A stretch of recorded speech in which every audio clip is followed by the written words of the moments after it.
Close friend of mine called me the other day and said, "What is the story of Easter? I don't even know the story of Easter. What's Good Friday about?" And having grown up so much with Easter being a big celebration every year, I thought, well, just in case some of you don't know the ending of Christ's story, the resurrection, I would just tell it briefly. We all just had a holiday for Good Friday. My family thought it was wonderful that India took Good Friday off. We don't even take Good Friday off in America. So it's a wonderful respect of India for the Christian religion. So you probably may know that on Friday it was that Christ was crucified. Seemingly he had lost his power, and he had been beaten and tortured and had to carry the cross a long ways, up a long hill, and then he was nailed to the cross and hung.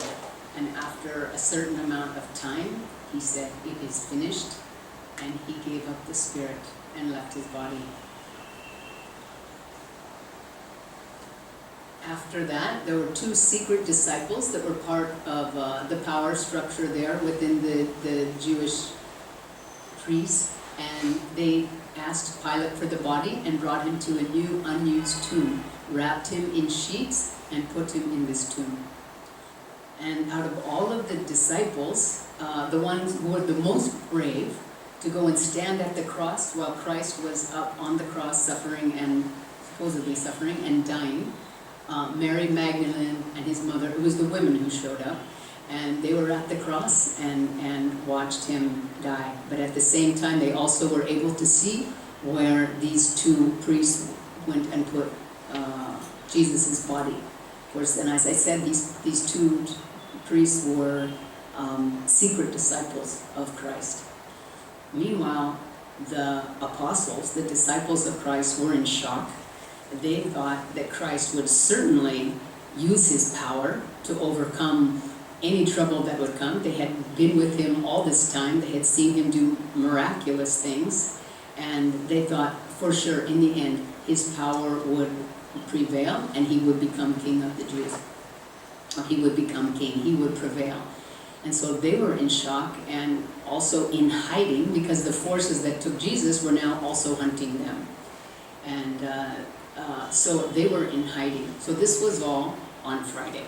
And on Saturday, which was the Jewish Sabbath, there was a pause in everything. There was a pause with the hunting of the disciples, and the disciples were in a locked, closed room, scared. And they didn't know at that point, what to do. The worst that they could possibly imagine had happened. They were suffering deeply, and they didn't know what would come next. And you can look at that in our lives. When something really severe happens to us, the blow falls, and we wonder, how long will I be in this state of not knowing, of suffering, of not knowing what to do? And so we can kind of relate to what they must have been feeling. The morning of the Sabbath, while it was still dark, the sun wasn't even up yet, Mary Magdalene, who can't do anything on the Sabbath, Mary Magdalene ran out towards the tomb where she knew Jesus had been laid. And she knew that because she had seen it, that these priests and with helpers had pulled this big, big stone over the front of the tomb. And the whole time she was running there, she brought an ointment that he had told her to save for his burial. She brought an ointment that she was going to do proper burial and proper clothing around him. And she ran there, and she was thinking, she must have been thinking, how am I going to remove this stone? What am I going to do? But she was just running there, knowing she had to be close to her Lord. And lo and behold, she gets there, the stone is already moved. So she runs in and sees that his body is gone.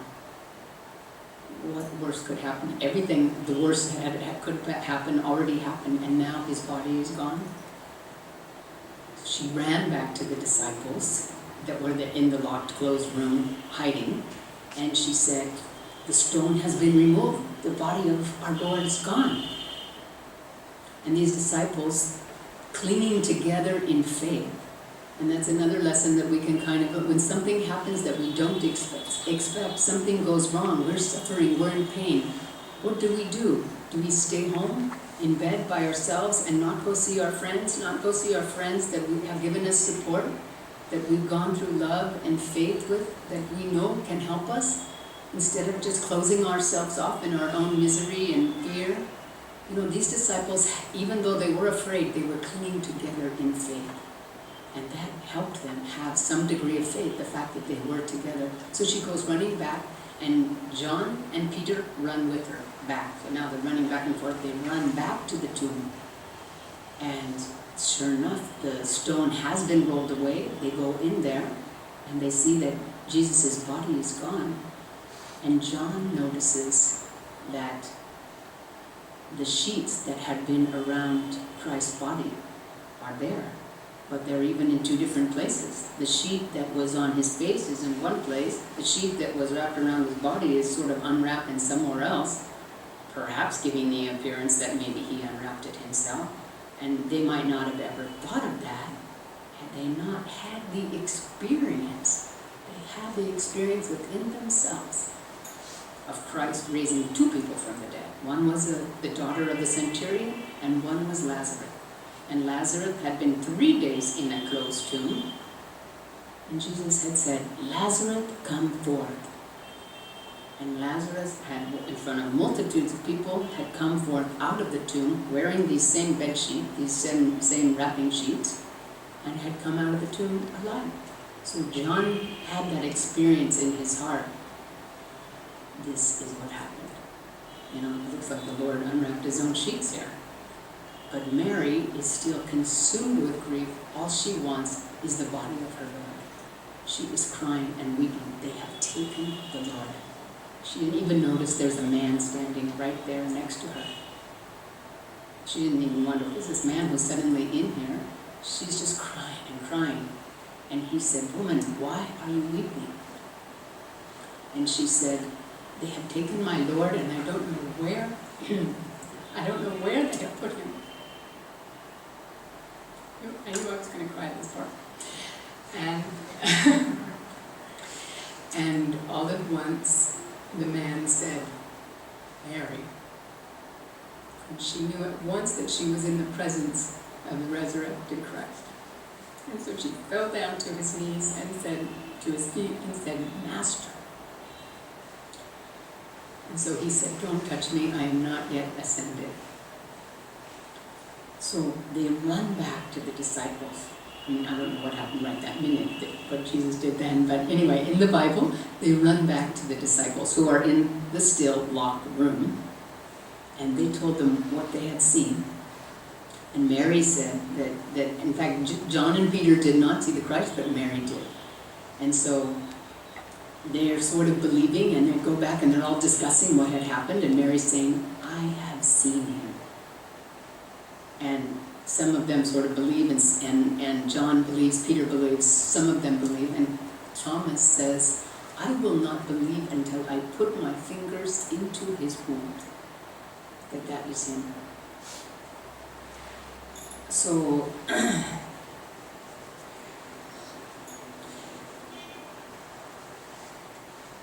the other thing I wanted to say about the suffering, our suffering, was that when something happens that is so painful to us and we are in such a state of suffering, we cannot see the end of it. That's why they call hell eternal. We cannot see the end of how could our suffering ever end? And here, Jesus is even standing right next to Mary, and he's saying, "Why are you weeping?" She doesn't even know it's him. She's so caught up in her grief. When we are suffering, sometimes our mind has us so convinced that we are going to be suffering and there's no way out of this suffering. And when the people are there in front of us that can help us, we can't even see it.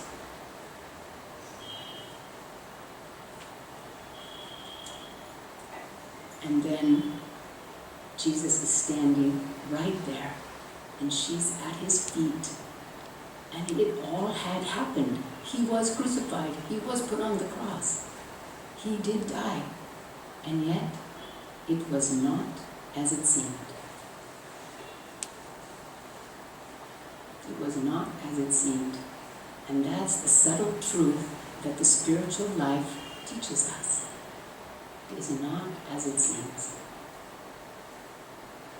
And so they go back, they're talking to disciples. Thomas is doubting that this is true. They're still in this locked room. And as it says in the Bible, Jesus appeared in the midst of them. No doors were open. Suddenly he is in the midst of them. And he says, "Peace be unto you." And he can sort of feel their thoughts. Some of them are afraid. They think it's a ghost. Mary, of course, actually Mary wasn't there at that moment. And a couple of them know that it's Christ. Some of them are doubting. And Jesus says, "Here, look, see my wounds. Do you have some fish there? Let me have some fish. Let me have some bread." He's suddenly just back with them again. "Thomas, come put your finger into my wounds. Then you can believe." And he says, "Blessed are those," said Thomas, "now that you've seen, you believe. But blessed are those who have not seen and yet believe."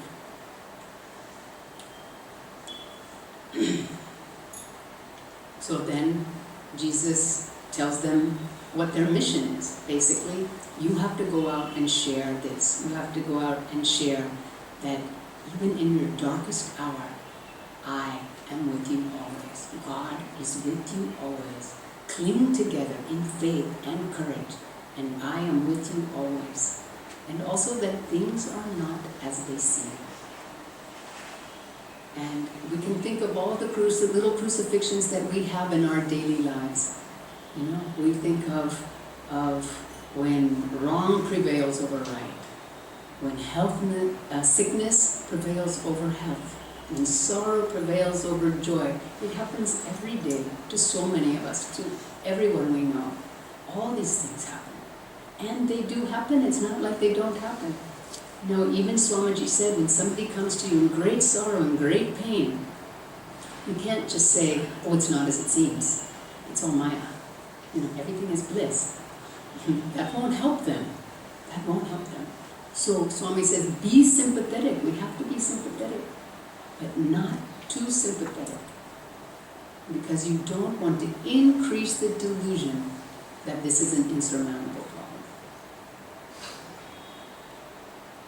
And so he gives them the message to go and share the belief in God, that He is always with you. And then Mary, just think of Mary, she was clinging to Jesus the whole time. She was there when he was arrested. She was there when he was being crucified. She was there when he was putting in the stone. All she wanted to do was cling to him and touch his feet. She had that experience of the light and the power that he had given her. He had healed her, he had forgiven her. And she had that experience that she had, and she clung to that experience. And her faith showed that there was nothing insurmountable in the power of God. And so we can remember what Krishna said in the 9th chapter. This happens to be the poetic version of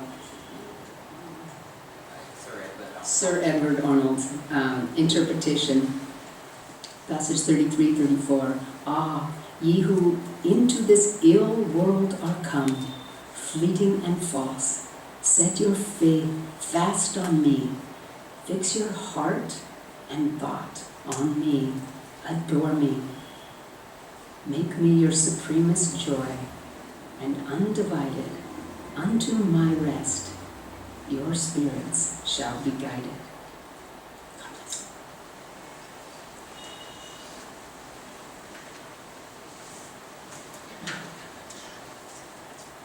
Just like Jesus, fully realized avatars have come to earth in every age and in different places on earth. And when Jesus came, it was close to the lowest point of Kali Yuga. And it comes as no surprise that he was misunderstood and mistreated at that time. The teachings of Sanatana Dharma, the great scriptures of India, have come down from higher ages. And Patanjali in his sutras was able to very openly and clearly outline all of the steps towards self-realization for all of us. And what better guide to life than the Gita?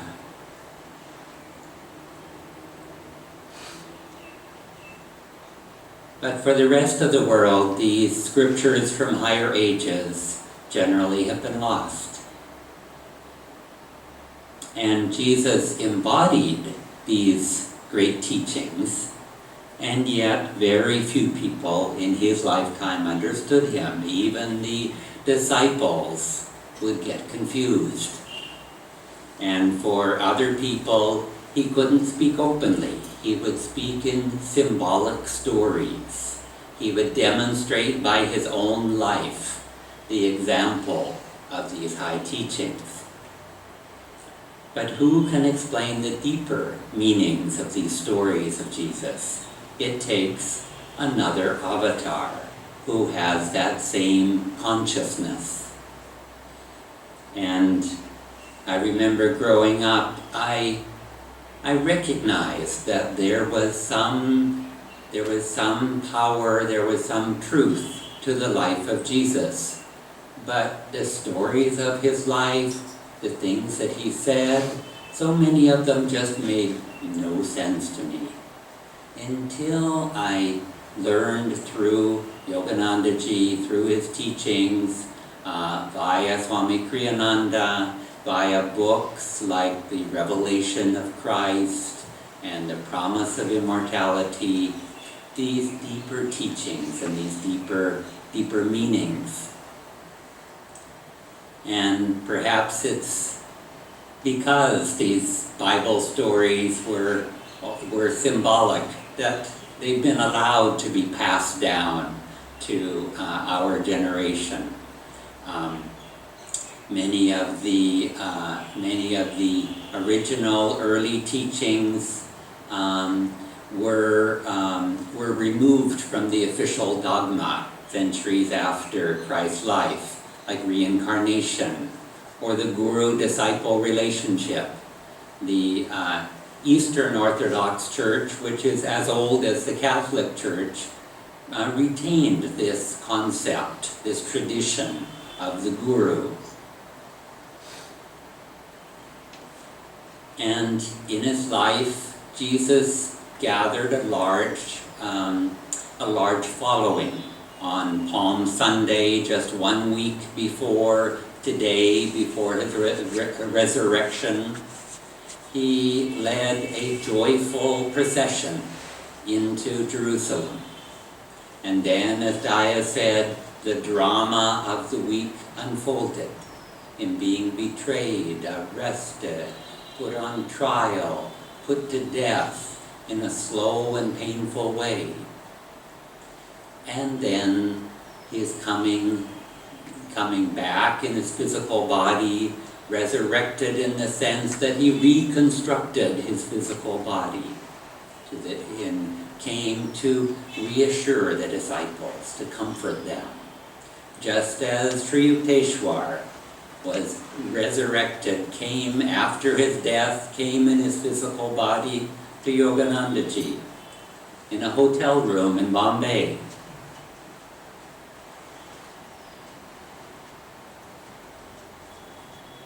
And how did Christ face that death? He faced it with love, with forgiveness. He said when he was on the cross to his tormentors, he said to them, "Lord, forgive them. They know not what they do." And this is the lesson for us. Swamiji said, the crucifixion and the resurrection together dramatize the two essential conditions for knowing God: willingness to face, for His sake, any test that comes, and the faith to accept the test with love and courage. firm in the knowledge that all things pass. Only God's love is ours forever. And by returning and coming to the disciples, Jesus showed him that he was not defeated, that in the end, love and joy are more powerful than hatred. And this resurrection is also for all of us. Yoganandaji said that resurrection signifies any beneficial or uplifting change. And so we can have this experience repeatedly throughout our lives. And it depends on how we respond to difficulty. When tests come, do we close inward upon ourselves? Or can we truly learn to love and forgive? Krishna says elsewhere in the Gita, Arjuna, know this for certain, my devotee is never lost.